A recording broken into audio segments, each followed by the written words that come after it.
Picture this.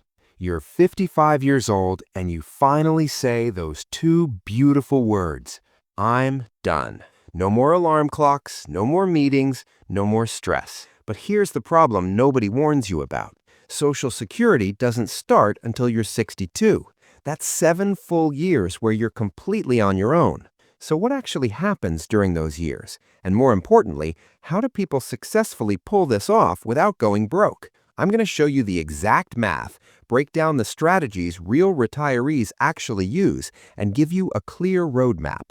Let's dive in. First, let's talk about what actually happens the moment you retire at 55. Only about 11% of Americans retire between ages 55 and 59. So if you're planning this, you're in pretty exclusive company. But here's what hits you immediately. Number one, your paycheck stops. Obviously, right? But it's worth emphasizing because this is your main income source gone. Number two, and this is the one that catches people off guard, your employer's health insurance disappears. You can't get Medicare until you're 65, so that's a full 10 years where you're paying for health insurance out of pocket. Depending on your income and where you live, that could cost anywhere from $500 to $1,500 per month through the Affordable Care Act marketplace. And number three, your money has to last significantly longer.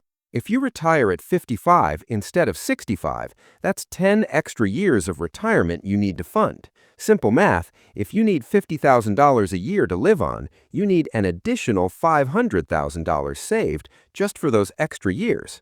But let's talk about what is available to you at 55, because it's not all doom and gloom.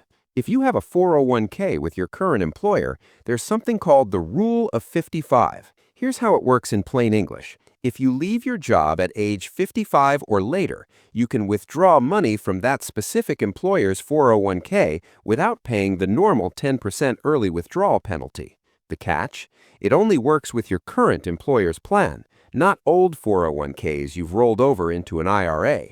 You'll also have access to any pensions if you're lucky enough to have one, your regular taxable investment accounts, which are always accessible, and the contributions you've made to a Roth IRA, though not the earnings on those contributions yet. Now let's get into the Social Security math, because this is where it gets interesting. Social Security calculates your benefit by looking at your 35 highest earning years. Let me show you why this matters so much. Scenario 1.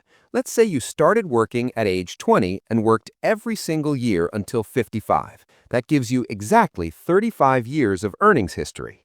If you averaged about $50,000 per year, your monthly benefit at full retirement age, which is 67 for most people watching this, would be approximately $1,800 per month. But scenario 2 looks different. If you started working at 25 and retired at 55, you only have 30 years of work history. Here's the problem. Social Security still divides by 35 years. Those 5 missing years count as zeros. Think of it like calculating your GPA. If you get a 0 on 5 tests, it drags down your entire average. Even with the same $50,000 average across your 30 working years, your benefit drops to around $1,600 per month. That's a $200 monthly difference, which equals $2,400 per year. And if you collect Social Security for 20 years, that's $48,000 you've lost. Now you've got to decide when to actually claim Social Security, and this decision is huge. You can claim as early as 62, but you'll only get 70% of your full benefit. At 67, you get your full 100% benefit.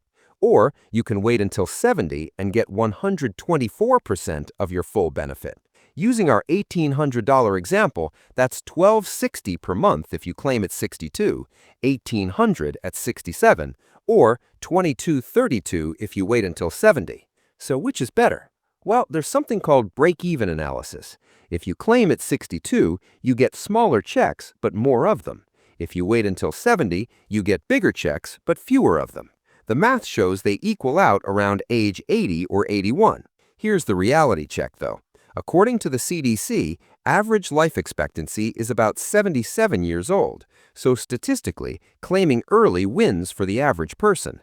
But if you have great health and longevity runs in your family, waiting pays off big time. I read through hundreds of comments on retirement videos, and here's what people said. Story after story of parents who waited to maximize their benefit, then died at 66 or 67, collecting almost nothing. Health matters, and unfortunately, we can't predict the future. So, here's where the rubber meets the road. How do people actually make this work? Let me show you 3 real strategies that actual retirees use. Strategy number 1 is called the bridge account method. Here's how it works. You build up a regular taxable brokerage account specifically designed to cover your expenses from age 55 to 62. You calculate 7 years times your annual expenses to figure out your target. So, if you need $60,000 per year, you'd want about $420,000 in accessible accounts. You live off this money for 7 years, then claim Social Security at 62 to stop depleting your savings. The pros? It's simple, flexible, and there are no early withdrawal penalties. The cons? You need significant savings built up, and you'll pay capital gains taxes on your withdrawals. This works best for high savers who've been aggressive about building wealth and want to retire as soon as possible. Strategy number 2 is more advanced. It's the Rule of 55 plus Roth ladder approach. Here's it step by step. First, you use the Rule of 55 to tap your current employer's 401k penalty-free. At the same time, each year you convert a portion of your traditional IRA to a Roth IRA. You'll pay taxes on those conversions, but here's the key.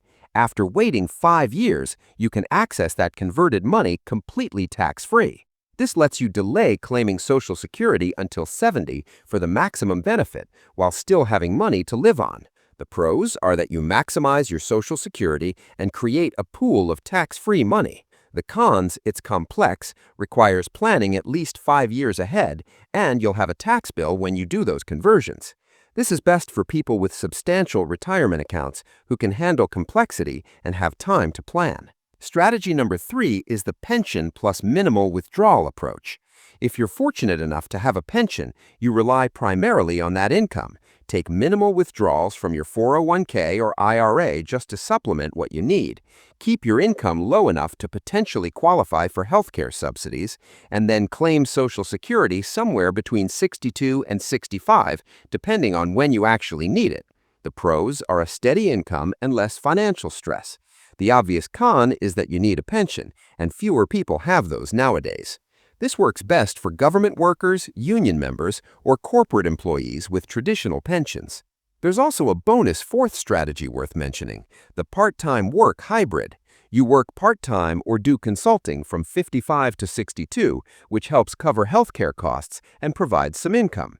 You don't claim Social Security until you truly stop working. This keeps you engaged and maintains cash flow. Just be careful. If you claim Social Security before your full retirement age while still working, there's an earnings limit. In 2024, if you earn over about $22,000, your benefit gets reduced by $1 for every $2 you earn over that limit. All right, let's make this actionable.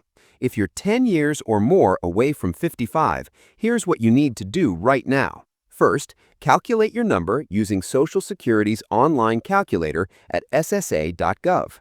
Second, check your 35-year status by logging into that same website and reviewing your actual earnings history. Third, max out your retirement accounts. People who successfully retired early maxed out their 401k for 20 or 30 years straight. Fourth, start building your bridge fund in a taxable brokerage account. And fifth, research what healthcare actually costs in your state on healthcare.gov so you're not shocked later. If you're 5 years or less from 55, you need to get more tactical. Run detailed projections. Will your money truly last? Get real health insurance quotes, not assumptions. Consider doing Roth conversions while you're still working and in a known tax bracket. Confirm your Rule of 55 eligibility with your HR department because some plans have quirks. And create a specific withdrawal sequence. Which accounts will you tap in which order? Here's a simple decision checklist. You're probably ready to retire at 55 if you have 25 to 30 times your annual savings. You've accounted for healthcare costs with real numbers, not guesses. You've run projections assuming you'll live to 95, not 80. You have multiple income sources, not just one 401k. And you're comfortable with the reality that market downturns happen and the 4% withdrawal rule isn't guaranteed to work. Look, after reading hundreds of comments from real retirees, here's what I learned. Health matters more than money. Person after person shared stories of stress-induced heart attacks in their 50s, family members who died right after retiring, and deep regrets about working too long. The balanced truth is this. Retiring at 55 is absolutely possible. 11% of Americans do it, but it requires serious planning. You're not just funding for 7 years until Social Security starts. You're funding 10 years until Medicare kicks in. And you're making sure your Social Security benefit doesn't tank because of missing work years. See exactly where you stand. Knowledge is power. Would you retire at 55 if you could? Let me know your magic number in the comments below.